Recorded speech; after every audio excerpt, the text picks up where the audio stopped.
الشيطان اللعين الرجيم بسم الله الرحمن الرحيم والحمد لله رب العالمين وصلى الله على محمد وآل محمد الأئمة والمهديين وسلم تسليما. السلام عليكم ورحمة الله وبركاته.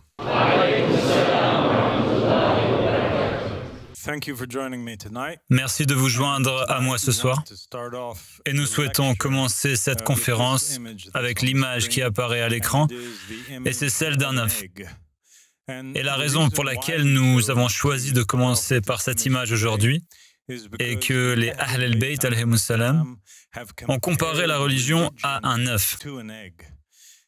Et ils l'ont comparé à un œuf dans le sens où ils ont déclaré à de nombreuses reprises que la majorité des gens passent généralement leur vie sans tirer aucun bénéfice de la religion, comme quelqu'un qui ne tire aucun bénéfice de l'œuf, sauf de sa coquille. Et cette coquille est inutile. La coquille est la plus petite partie de l'œuf, la plus fine. Elle est constituée de la plus petite masse lorsqu'on considère l'œuf dans son ensemble. Et une fois que l'on perce la coquille de l'œuf, ou la coquille de la religion, on accède à la plus grande partie de l'œuf, à savoir le blanc. Et le blanc d'œuf protège et renferme en lui-même un trésor, une pépite d'or, la protéine, la partie la plus précieuse de l'œuf pour celui qui parvient à aller jusqu'au bout.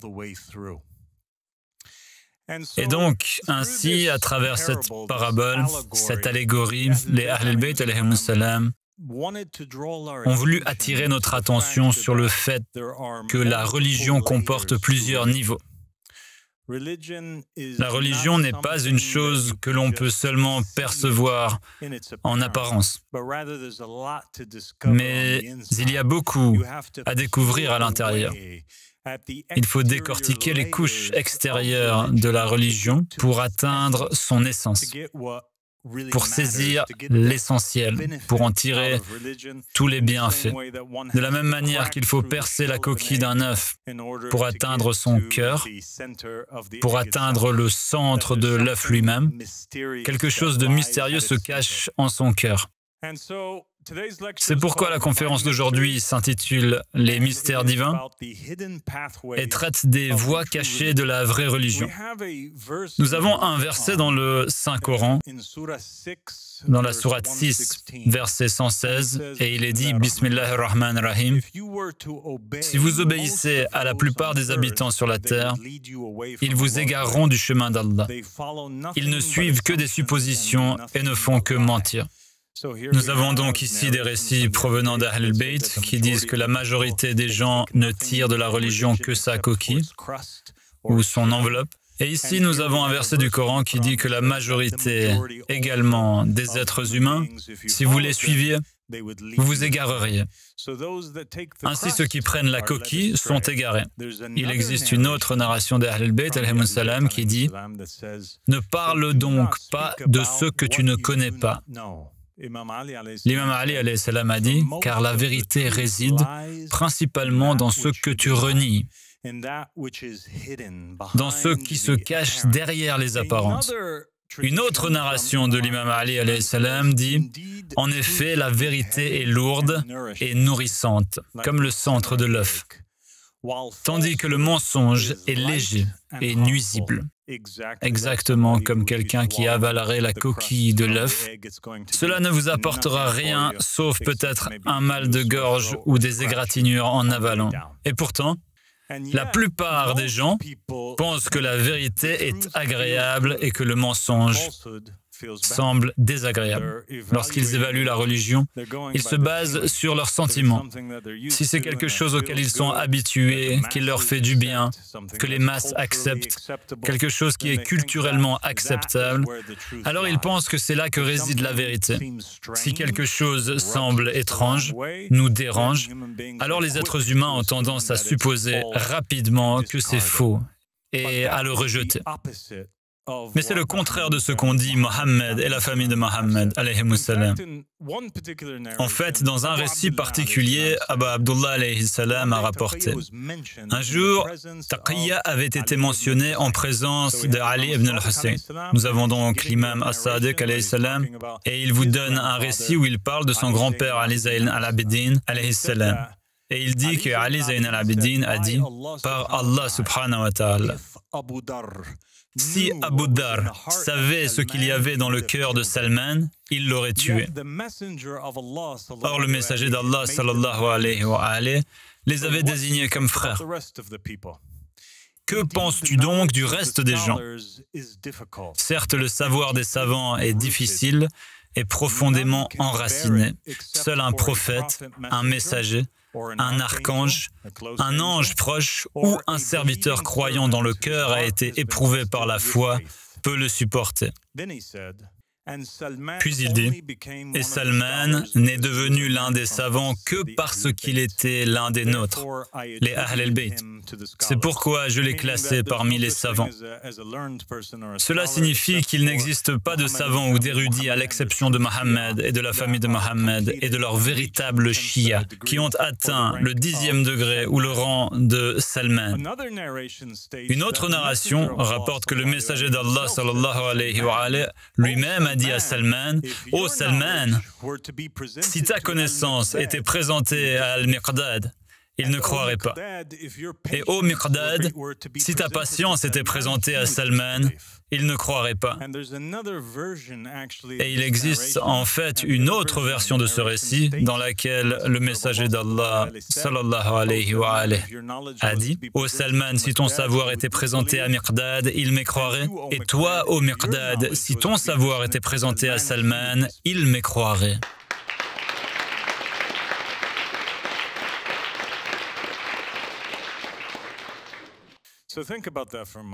Réfléchissez-y un instant. Nous avons ici Abu Dar, Miqdad, Salman, trois des plus proches chiites de tous les temps. Trois des quatre chiites qui sont restés fermes après l'apostasie massive qui a suivi la mort du prophète Mohammed sallallahu alayhi wa alayhi. Trois des chiites que tous les chiites à venir allaient admirer. Et ceux-ci, s'ils avaient connu la réalité des connaissances de chacun, ils auraient apostasié. Alors qu'en est-il de tous ces gens? Qu'en est-il de la nation de l'islam aujourd'hui? Qu'en est-il des soi-disant chiites aujourd'hui? Où se situent-ils? Que feraient-ils s'ils entendaient les enseignements de Salman ou de Miqdad ou qu'ils entendaient la connaissance de Abu Dar? Abu Ja'far alayhi salam a dit, j'ai entendu Jabir ibn Abdullah dire, si Salman et Abu Dar, qu'Allah leur fasse miséricorde, étaient ramenés à la vie et voyaient ces gens qui prétendent vous aimer, c'est-à-dire les chiites, ils diraient, ces gens sont des menteurs.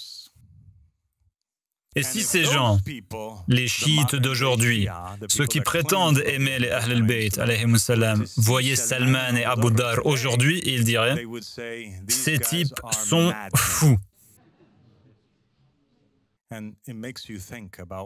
Et cela vous fait réfléchir à votre position dans tout cela. C'est pourquoi les Ahl al-Bayt alayhimu salam ont tant souffert à travers les âges, car ils n'avaient pas vraiment de vrais croyants avec eux. Ils portaient ces œufs dans leurs mains, ils portaient ces œufs de savoir, mais la plupart des gens ne purent dépasser la coquille. Même si les Ahl al-Bayt alayhimu salam comptaient de nombreux prétendus disciples et admirateurs, ils n'avaient pratiquement aucun soutien. Dans un autre hadith, Duray dit, « J'ai entendu Abu Abdullah dire, « Mon père, quel bon père il était !» L'imam As-Sadiq alayhi salam se souvient de son père, l'imam al-Baqir. Il dit quel bon père était l'imam al-Baqir. Il disait, si je pouvais trouver 3 hommes, s'il pouvait trouver seulement 3 hommes à qui je pourrais confier la connaissance et qui en seraient dignes, je leur raconterai ce qui leur éviterait désormais toute considération relative aux questions de halal et de haram.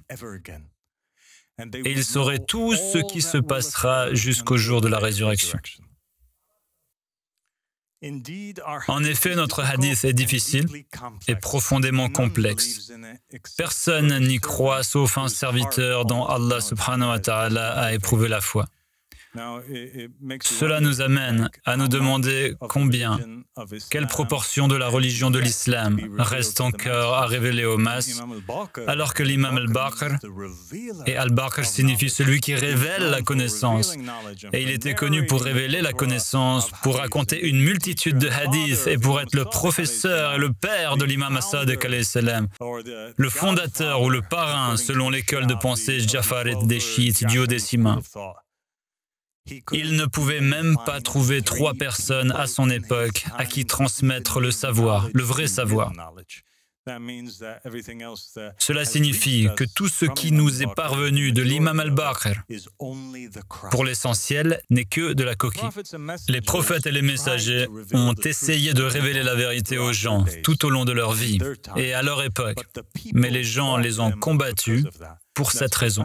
C'est précisément pour cette raison, parce que tous les prophètes et les messagers qui sont venus portaient cet œuf, et chaque fois qu'ils essayaient de le leur donner, ceux-ci étaient dégoûtés à la simple idée de le casser. Et c'est pourquoi le messager d'Allah sallallahu alayhi wa alayhi a dit « Personne n'a jamais été blessé, comme je l'ai été pour la cause d'Allah. » Il a également dit « Aucun prophète n'a jamais été autant blessé que moi. » Priez sur Mohammed et la famille de Mohammed.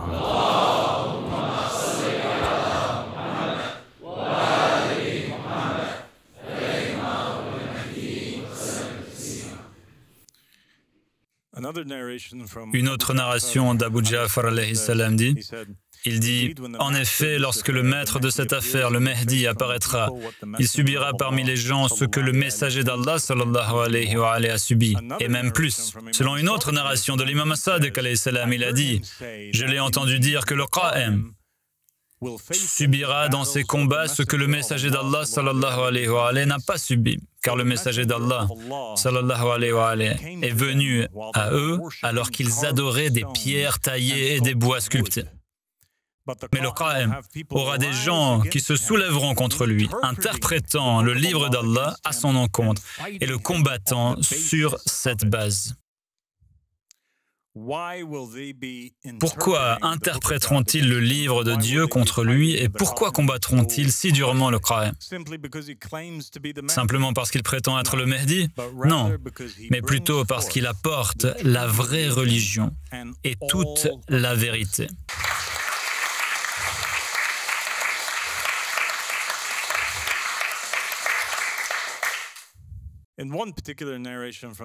Dans un récit des Ahl al-Bayt alayhimus salam, l'imam as-Sadiq alayhi salam a dit que la connaissance se compose de 27 parties. Tout ce que les messagers ont apporté au peuple ne représente que 2 parties. Et jusqu'à aujourd'hui, les gens n'ont rien connu d'autre que ces 2 parties. Mais lorsque le Qa'im se lèvera, il apportera les 25 parties restantes et il les diffusera parmi le peuple et il y ajoutera les 2 parties précédentes, jusqu'à ce qu'il ait diffusé toutes les 27 parties de la connaissance.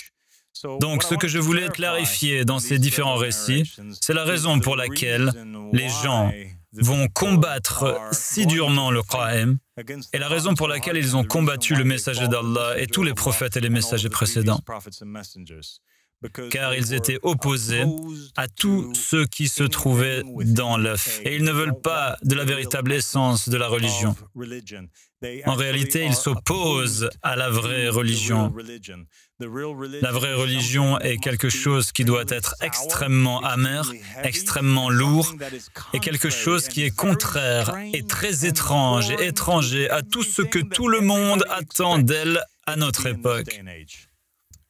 Dans un récit particulier de Ibn Abi Yafour, il a dit « Je suis entré une fois chez Abu Abdullah alayhi salam, alors qu'un groupe de ses compagnons était avec lui. Il dit « Oh, Ibn Abi Yafour, as-tu lu le Coran ?» Je répondis « Oui, cette lecture. » Et il dit « C'est bien ce sur quoi je t'interroge, rien d'autre. » Je dis oui, que je sois ta rançon. Mais pourquoi me demandes-tu cela? Il a dit, parce que Moïse alayhi salam a dit à son peuple quelque chose qu'il ne pouvait supporter. Ils se sont donc révoltés contre lui en Égypte et ils l'ont combattu. Et il les a combattus et il les a tués. Et parce que Jésus alayhi salam a dit à son peuple une chose qu'il ne pouvait pas supporter, ils se sont donc soulevés contre lui à Tikrit et ils l'ont combattu. Et il les a combattus et il les a tués. Ceci est la parole d'Allah subhanahu wa ta'ala. Le sens du verset, un groupe des enfants d'Israël a cru, tandis qu'un groupe a nié. Nous aidâmes donc ceux qui crurent contre leurs ennemis et ils triomphèrent. Et en effet, le premier Qa'im parmi nous, les Ahl al-Bayt, qui se lèvera, vous dira quelque chose que vous ne pourrez pas supporter. Vous vous soulèverez donc contre lui à Ramila al-Daskara. Vous le combattrez, il vous combattra et vous tuera. Et ce sera la dernière rébellion qui aura lieu. Vous voyez donc se répéter sans cesse cette lutte. Moïse essaye d'enseigner à son peuple la vraie religion, mais celui-ci la rejette.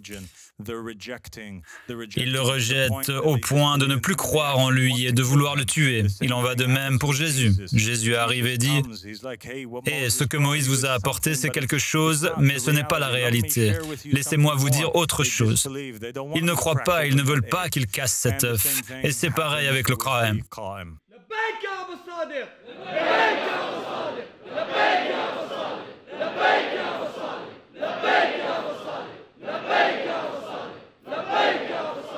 Abu Ja'far alayhi salam a dit, s'il n'y avait pas eu d'ajout et d'omission dans le livre d'Allah, notre droit ne serait caché à personne de sensé. Et lorsque notre Qa'im se lèvera et parlera, le Coran confirmera la véracité de ses paroles.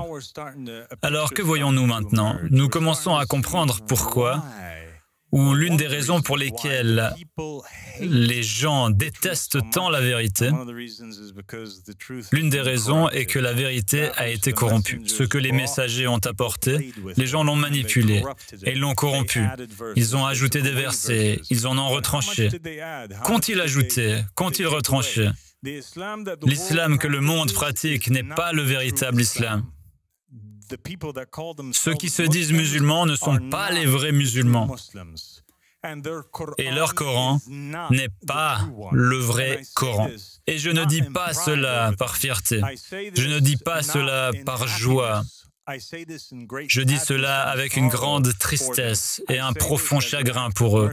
Je dis cela par compassion, car j'espère que certains d'entre eux écouteront mes paroles et qu'ils feront des recherches et verront que ce que je dis est vrai. Dans un récit de Ja'far ibn Muhammad, l'imam Sadiq alayhi salam a dit « Abdullah ibn Amr ibn al-As sortit de la présence d'Uthman ibn Affan, le troisième des soi-disant califes bien guidés. Et il rencontra le commandeur des croyants. Nous avons donc ici l'imam Sadiq alayhi salam, qui relate un événement survenu à l'époque de Amir al-Mu'minin alayhi salam. Il lui dit « Abdullah ibn Omar ibn al-As a dit à l'imam Ali alayhi salam, « Ya Ali, hier soir nous étions engagés dans une affaire dans laquelle nous espérons qu'Allah établira la fermeté pour cette umma. » Alors Amir al-Mu'minin alayhi salam a dit, « Ce dans quoi vous étiez engagés ne m'est pas caché. Vous avez déformé, altéré et modifié 900 versets, dont 300 que vous avez déformés, 300 que vous avez modifiés et 300 que vous avez remplacés. Vous avez inventé des versets à la place de ces versets. Malheur donc à ceux qui de leurs propres mains composent un livre puis le présentent comme provenant de Dieu pour en tirer un vil profit. Malheur donc à eux à cause de ce qu'ils en tirent. » Comme vous pouvez le constater, le Coran que possèdent aujourd'hui les soi-disant musulmans est totalement corrompu. Il contient des centaines de versets, et ils l'ont encore davantage corrompu après cet événement particulier. Alors, quelle est cette lourde connaissance? Moussa ibn Bakr a dit, j'ai entendu Abu Abdullah alayhi salam dire, Nous possédons la connaissance de ce qui est licite et de ce qui est illicite, selon Allah, ce qui est halal et ce qui est haram, de sorte que nous sommes capables de le dissimuler. Mais vous n'êtes pas capable de le supporter, ni d'en informer qui que ce soit. Réfléchissez. Vous voyez ce qui se passe? L'imam as-Sadiq alayhi salam dit que vous ne savez même pas distinguer le licite de l'illicite. Il dit qu'en réalité, ce que vous croyez licite et illicite ne l'est pas. Il en sait davantage sur le licite et l'illicite, et il vous le cache. Pourquoi? Parce que vous ne le supporteriez pas. Vous ne supporteriez pas que certaines choses licites soient illicites et inversement. Nous commençons donc maintenant à avoir un aperçu de certaines de ces choses lourdes qui seront prononcées par le Qa'im. Certaines des paroles lourdes prononcées par Jésus et Moïse dans le passé que les gens étaient incapables de comprendre. Un jour, le prophète sallallahu alayhi wa alayhi dit à Abu Dhar, « Oh Abu Dhar, que dirais-tu si on te disait... » Alors imaginons cela tous ensemble. Imaginez que le prophète Mohammed sallallahu alayhi wa alayhi, il se trouve dans un cadre privé, il s'approche de l'un de ses plus proches compagnons. Il lui dit, « Oh Abu Dhar, que dirais-tu si nous te disions que l'imam Ali alayhi salam buvait du vin ?» C'est une déclaration étrange à faire, et le prophète ne fait jamais de déclaration étrange. Abu Dhar répondit, « Ali ne boit pas de vin. » Le prophète sallallahu alayhi wa alayhi dit, « Et si nous te disions que l'imam Ali buvait du vin, que dirais-tu » Abu Dhar répondit de nouveau, « Le commandant des croyants ne boit pas de vin. » Le prophète sallallahu alayhi wa alayhi dit alors, « Qu'Allah te bénisse, Abu Dhar, assieds-toi. » Puis il appela Salman et lui dit, « Assieds-toi, Abu Dhar. » Et il appela alors Salman et lui dit, « Ya Salman, que dirais-tu si on te disait que l'imam Ali buvait du vin ?» Salman répondit, « Je dirais que le vin est permis, car tu as dit que Ali est avec la vérité et que la vérité est avec Ali. »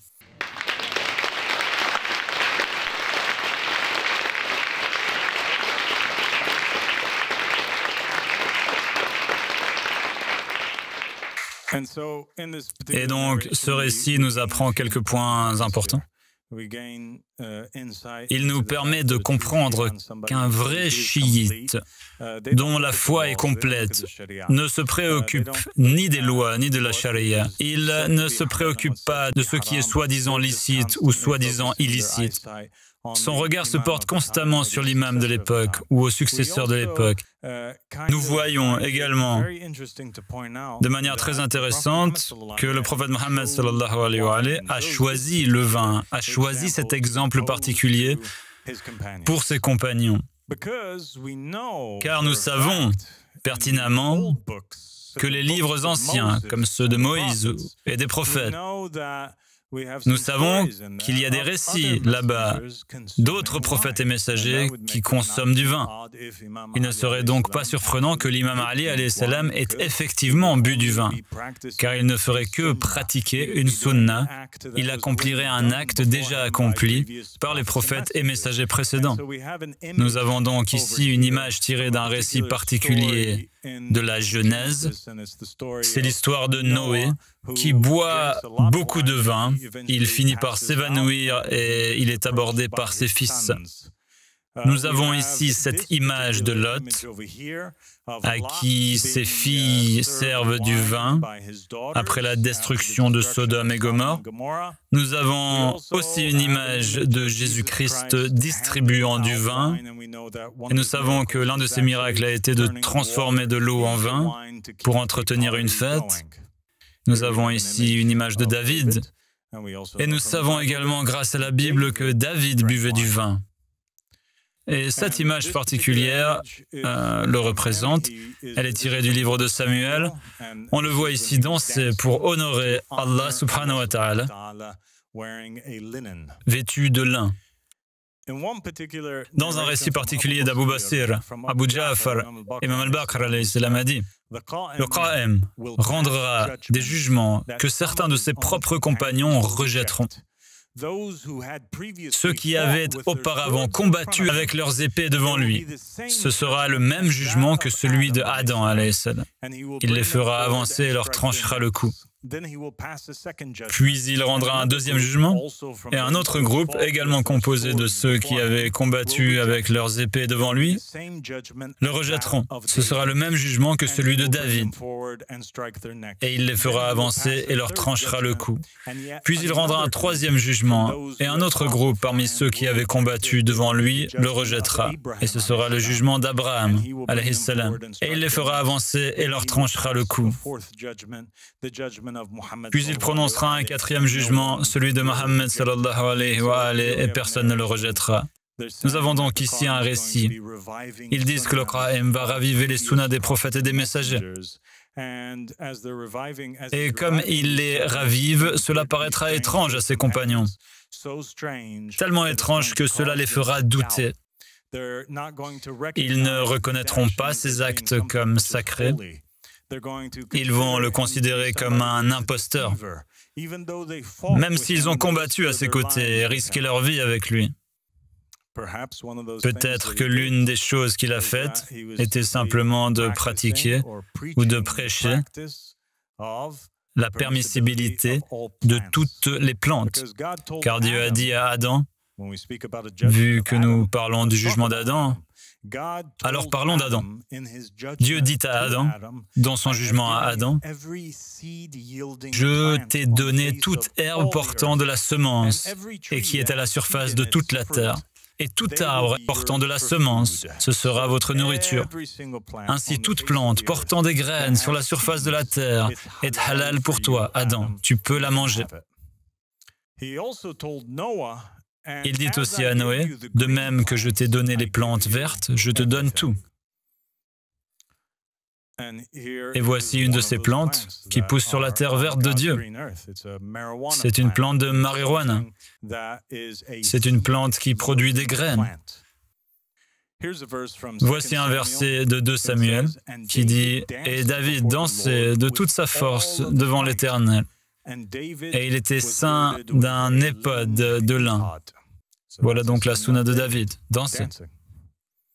Et en Exode 15, 20, Marie, la prophétesse, la sœur de Aaron, la sœur de Moïse, alayhi salam, prit à sa main un tambourin, et toutes les femmes des Bani Israël, elles viennent après elle avec des tambourins et en dansant. Salomon alayhi salam a dit, il y a un temps pour pleurer et un temps pour rire, un temps pour se lamenter et un temps pour danser.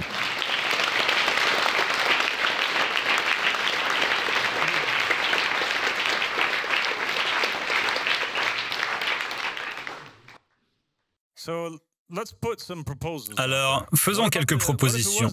Et si c'était la permissibilité du vin? Et si c'était la permissibilité de plantes telles que la marijuana? Et si c'était la permissibilité de la musique et de la danse? Dans un récit particulier, Abu Abdullah alayhi salam a dit « Je ne trouve personne à qui je puisse transmettre notre savoir. » Rappelez-vous que nous avons dit que l'imam al-Baqir n'avait même pas trouvé 3 personnes. L'imam as-Sadiq alayhi salam, son successeur, dit « Je ne trouve personne, en fait. Même si je devais raconter un hadith à l'un d'entre vous, il ne quitterait même pas Médine avant que je finisse par dire que je ne l'ai jamais dit. » Voici donc une citation directe de l'imam as-Sadiq alayhi salam. Pour tous ceux qui disent « Oh, mais le messager d'Allah a dit »« Oh, mais l'imam alayhi salam a dit le contraire »« Oh, mais ce hadith, je ne l'aime pas »« L'autre hadith le contredit »« L'autre hadith le contredit » Eh bien, l'imam as-Sadiq a dit « Je vais me contredire ouvertement, je vais même me renier. » D'après Daoud ibn Kathir, qui a dit « J'étais avec l'imam as-Sadiq alayhi salam. » Donc ici, vous avez l'imam as-Sadiq, il est assis dans une pièce, qui l'accompagne un homme du nom de Abul Khattab, et il a avec lui Al-Mufaddal ibn Omar, et il a avec lui Abu Abdullah al-Balqi, Puis un autre homme entre dans la pièce. Kathir. Que dit Kathir? Kathir a une plainte à formuler. Il entre de manière agressive et il dit « Cet Abu al-Khattab insulte Abu Bakr, Omar et Othman et exprime sa dissociation avec eux. Il se déclare innocent à leur égard. » L'imam Sadiq alayhi salam se tourne vers Abu al-Khattab et lui dit « Oh Mohammed, que dis-tu? Astaghfirullah. » Abu al-Khattab dit « Il ment par Allah, il ne m'a jamais entendu les insulter. » L'imam Sadiq alayhi salam a dit « Il a juré et il ne jure pas faussement. » Il a dit « C'est vrai, je ne l'ai pas entendu de lui, mais quelqu'un de confiance me l'a rapporté. » L'imam Sadiq alayhi salam a dit « Une personne de confiance ne transmettrait pas une telle information. » Alors, lorsque Kathir est parti, dès qu'il franchit la porte, l'imam Sadiq alayhi salam dit « Par Allah, si Abu al-Khattab a dit ce que Kathir prétend qu'il a dit, alors il savait des choses à leur sujet, c'est-à-dire Abu Bakr et Omar, que Kathir ignorait. Par Allah, ils se sont tous deux assis, c'est-à-dire Abu Bakr et Omar, sur le siège d'Amir al-Mu'minin alayhi salam par force. Qu'Allah ne leur pardonne donc ni ne leur accorde son pardon. La'natullah alayhi. Mais l'un des compagnons présents, Abu Abdullah al-Balkhi, fut stupéfait et regarda l'imam Sadiq avec étonnement. « Que se passe-t-il? Je suis perdu. » L'imam Sadiq alayhi salam demanda « As-tu rejeté ce que tu as entendu à leur sujet ?» Al-Balkhi répondit « Oui, je l'ai rejeté. » L'imam Sadiq alayhi salam a dit « Alors pourquoi ne l'as-tu pas nié la nuit où un tel, le fils d'un tel de Belkh, t'a apporté l'esclave d'un tel pour la vendre? Mais quand elle a traversé la rivière, tu l'as étendue sur les racines d'un arbre. » Balkhi répondit « Cela s'est passé il y a plus de 20 ans, et par Dieu, je me suis repenti auprès d'Allah pour cela. » L'imam Sadiq alayhi salam a dit « Mais Allah ne s'est pas repenti envers toi, il n'a pas accepté ton repentir. Et Allah est en colère pour le propriétaire de l'esclave. » Puis il monta sur sa monture et repartit, accompagné de Balkhi. Lorsqu'ils sortirent, l'imam Sadiq alayhi salam, regardant l'homme qui venait de sortir, celui qui était entré furieux, l'imam Sadiq alayhi salam a dit « En entendant le braiement d'un âne, en vérité, les gens de l'enfer seront tourmentés par eux et leurs cris. Tout comme vous êtes peinés par le cri d'un âne. » Nous avons donc ici un excellent exemple des imams qui cachent la véritable religion, qui cachent l'essence même de celle-ci. Et nous apprenons maintenant que certaines de ces connaissances, qui peuvent être difficiles à accepter pour certaines personnes, ont trait au halal et au haram. D'autres peuvent avoir trait à la réalité de personnes que l'on croyait bonnes et qui se sont révélées être mauvaises, comme Abu Bakr et Omar, ou d'autres que l'on croyait mauvaises et qui se sont révélées bonnes. Par exemple, quand Amr ibn al-As est revenu d'Alexandrie et qu'il s'est mis à maudire Aristote, le prophète lui a dit « Arrête Amr, c'était un prophète, mais les gens ne le connaissaient pas. Ils pensaient qu'il était mauvais, mais il était en fait bon.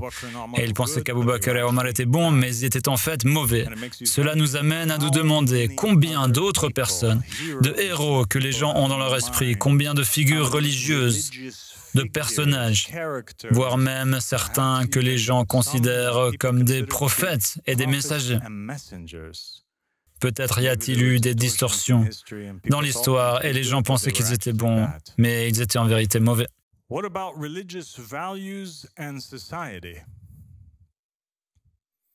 Qu'en est-il des valeurs religieuses de la société? La Bible nous donne quelques exemples. Voici un tableau représentant Abraham et Sarah et Hajar. Nous avons une autre image de David entouré de ses femmes. Il avait de nombreuses épouses. Il y avait aussi Salomon dans la Bible, dont la Bible dit qu'il avait 700 épouses permanentes et 300 concubines. Cela fait 1 millier de femmes à sa disposition. Abraham, Moïse, Jacob, David, Salomon, Gédéon et bien d'autres encore avaient des relations polygames, tandis que Jésus, lui, a interdit la polygamie. Et peut-être que dans la société, Une partie de ce savoir interdit est liée à cela, à l'interdiction de certaines choses ou de certains types de mariage qu'elle considère comme répugnants, ou à l'acceptation de certaines pratiques qu'elle considère comme répugnantes. Comme Lot, peut-être, qui s'est reproduit avec ses 2 filles. C'est un fait. C'est dans la Bible. Dans la Bible, Judas a des relations sexuelles avec sa belle-fille, qui se fait passer pour une prostituée, et qui deviendra plus tard l'ancêtre de Jésus le Messie. Osée a épousé une prostituée sur ordre de Dieu. David a des relations sexuelles avec la femme d'un autre homme qui donnera naissance à son successeur Salomon. Donc, si cela existe dans la Bible, alors peut-être que certains récits que les imams des Ahl al-Bayt alayhim salam n'ont pas pu aborder contiennent des détails encore plus troublants sur des figures religieuses du passé qui choquerait le commun des mortels aujourd'hui. Ainsi, une partie du licite est illicite et une partie de l'illicite est licite. Des personnes considérées comme bonnes se révèlent mauvaises, tandis que d'autres considérées comme mauvaises se révèlent bonnes. Et certaines valeurs morales acquises peuvent être altérées ou fausses. Voici un verset du Saint-Coran, à titre d'exemple. « Et toute femme croyante, si elle fait don de sa personne au prophète, pourvu que le prophète consente à se marier avec elle, c'est là un privilège pour toi, à l'exclusion des autres croyants. » C'est un verset, c'est ce qui est dit, et cela concerne spécifiquement et uniquement le prophète Mohammed sallallahu alayhi wa alayhi. Maintenant, ceci provient en fait du site web d'un érudit très célèbre qui répond correctement. Il donne l'interprétation du verset qui vient d'être lu. Je ne vais pas mentionner son nom, mais presque tout le monde le connaît. Il dit donc que cela signifie que si le prophète souhaitait l'épouser, c'est là un privilège pour toi, à l'exclusion des autres croyants. Cela signifie que cette règle ne s'applique qu'au prophète. Il peut l'épouser, et cela sans dot et sans contrat officiel, contrairement aux autres musulmans, pour qui une telle pratique n'est pas autorisée. Et ce qui est choquant pour la plupart des gens, en particulier les opposants à l'islam ici, c'est qu'ils se demandent d'emblée quelle est la différence entre cela et la fornication. La seule chose qui transforme la fornication en mariage est la présence de témoins et du contrat qui est dit et de la dot. Mais ici, il est dit qu'en réalité, à tout moment, en tout lieu, et pour quiconque, le prophète Mohammed sallallahu alayhi wa alayhi n'est pas concerné par ces règles. Et c'est très pesant pour certains. Ainsi, le messager ou ses partisans peuvent avoir différentes lois, applicables ou non applicables à eux, qui peuvent sembler lourdes pour les autres. Et nous allons examiner, Inch'Allah, dans une prochaine conférence, certains récits tirés d'Al-Haft Sharif, ainsi que d'autres récits ésotériques qui parlent du croyant et de ce qui lui arrive lorsqu'il atteint un certain degré de foi. Et c'est le même degré de foi que Salman a atteint. Les Ahl al-Bayt alayhim salam ont dit « Notre affaire est la vérité de la vérité. C'est l'apparent, l'intérieur de l'apparent et l'intérieur de l'intérieur. C'est le secret du secret, le secret caché dans le secret. » Et expliquer cette affirmation est quelque chose que la plupart des esprits ne peuvent pas même comprendre. Nous avons des états avec Dieu. Dans certains d'entre eux, il est nous et il est lui. Et nous sommes nous. Examinons cette affirmation. Nous avons des états avec Dieu. Dans certains d'entre eux, il est nous et nous sommes lui. Et dans d'autres, il est lui et nous sommes nous. Abba Abdullah alayhi salam a dit « Le soupir de celui qui souffre pour nous, celui qui est affligé par l'injustice qui nous est faite, est considéré comme une glorification. Son souci pour notre cause est un acte d'adoration, et le fait qu'il garde notre secret est un djihad. sur le chemin de Dieu. Il fait donc maintenant quelque chose de très intéressant dans ce hadith. Il a totalement inversé le sens réel de ces concepts. Il leur a donné une autre signification. Pour la plupart des musulmans, le djihad est un acte de combat, de lutte contre un ennemi, le fait d'aller en guerre ou de lutte contre soi-même. Et ici, il dit que garder notre secret est le véritable djihad. Ne pas révéler ce qu'il n'est pas censé révéler. Il dit qu'au lieu d'adorer, de prier 5 fois par jour, prier Fajr, prier Dur, Asr, Maghrib et Aïcha, il existe en réalité un autre type d'adoration. Son essence même, le souci de la cause des Ahl al-Bayt alayhimus salam, et que ce simple soupir de deuil, ce simple cette détresse face à l'injustice subie par les Ahl al-Bayt alayhimus salam est le véritable tasbih. Et non pas de dire Subhanallah, Alhamdulillah, wa la ilaha illallah, wa Allahu Akbar. Alors Dieu a-t-il des secrets? Et où sont ces secrets? Eh bien, l'imam Sadiq alayhi salam dit dans un récit étonnant, Dieu n'a aucun secret, si ce n'est qu'il est déjà sur la langue de toute sa création. Et il n'a pas de meilleure protection pour lui que leur ignorance.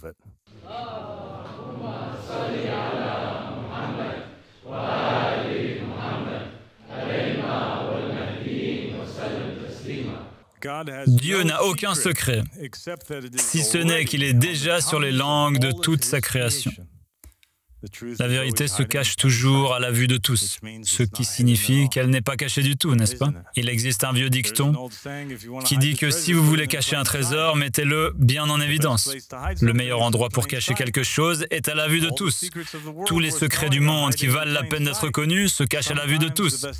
Parfois, la meilleure cachette est celle qui est à la vue de tous. Il n'y a pas de secret, sauf qu'il apparaît sur toutes les langues de la création.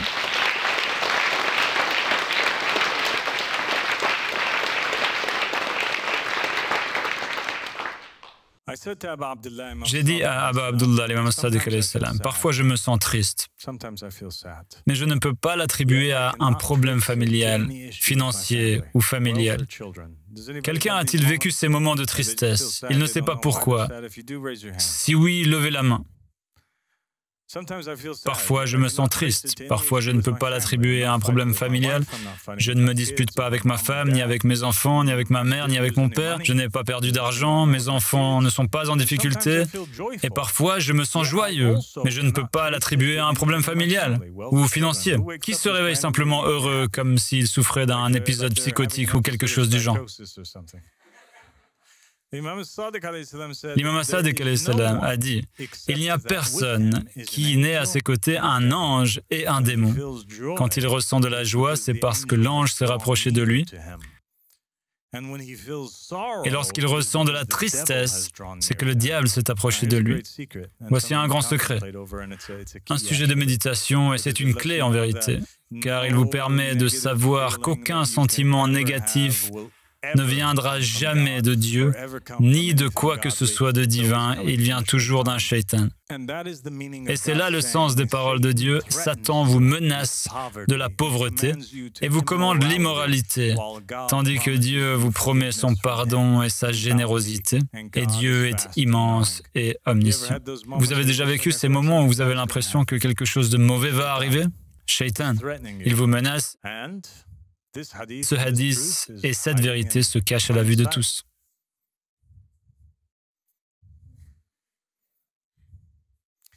Dieu n'a aucun secret, sauf qu'il le cache à la vue de tous. N'est-ce pas incroyable?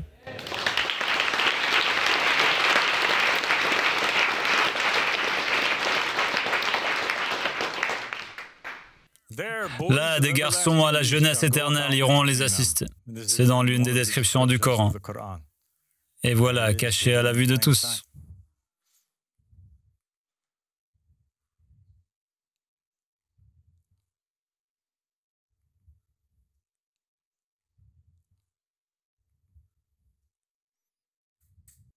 Et donc, qu'avons-nous appris aujourd'hui? Nous avons appris que les Ahl al-Bayt alayhimus salam possèdent un savoir très lourd. Nous savons que la plupart des gens ne peuvent pas le maîtriser.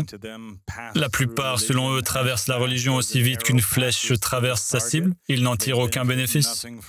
Ils ne font que mâcher la coquille de l'œuf. La véritable essence de la religion, ce qui contient cette protéine, son bienfait, est quelque chose que très peu atteignent. Très peu, à tel point que l'imam al-Baqir alayhi salam, à son époque, n'a même pas pu trouver 3 compagnons. L'imam as-Sadiq alayhi salam n'en a trouvé aucun à un moment donné. Et nous savons qu'une partie de ce savoir pourrait avoir un lien avec le halal et le haram. Et cela a certainement quelque chose à voir avec la réalité des gens que l'on pensait bons mais qui se révèlent mauvais, tandis que d'autres sont considérés comme mauvais alors qu'ils se révèlent bons.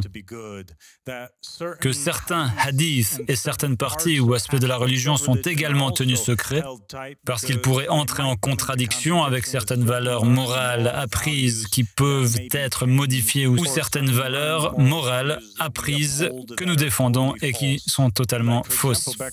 Par exemple, autrefois, que faisaient les Arabes à l'époque du prophète? C'était une bonne chose. C'était considéré comme un honneur de prendre une petite fille et de l'enterrer, car cela permettait de protéger son honneur. Mais cela a changé avec l'arrivée du prophète. Il a dit que c'était de l'ignorance, et il s'est battu contre cela. Les valeurs morales apprises par les Arabes de l'époque ont donc changé. Et la même chose va se reproduire aujourd'hui. Les messagers ont différents actes autorisés qui peuvent sembler lourds aux yeux des autres. Il y a donc beaucoup de choses dans l'histoire, en particulier l'histoire divine, qui peuvent être choquantes lorsqu'il s'agit de révéler la vérité. Et enfin, le secret le plus précieux, la véritable essence de toute la religion. Il s'agit de la réalité de Dieu et du monothéisme, qui est la véritable substance derrière les 27 lettres que le Qur'an va révéler. Jésus alayhi salam a dit, ceux qui cherchent ne doivent pas cesser de chercher jusqu'à ce qu'ils trouvent. Lorsqu'ils trouvent, ils sont perturbés. C'est sa promesse. Quand ils seront perturbés, ils s'émerveilleront et régneront sur le tout. Et après avoir régné, ils se reposeront. Donc, être perturbé sur le chemin de la recherche de la vérité et de la connaissance de votre foi, c'est une promesse. Mais une fois que vous faites cela, vous vous émerveillerez, vous régnerez, vous serez comblés et vous pourrez enfin vous reposer. Et que Dieu vous bénisse tous et assalamu alaikum wa rahmatullahi wa barakatuh.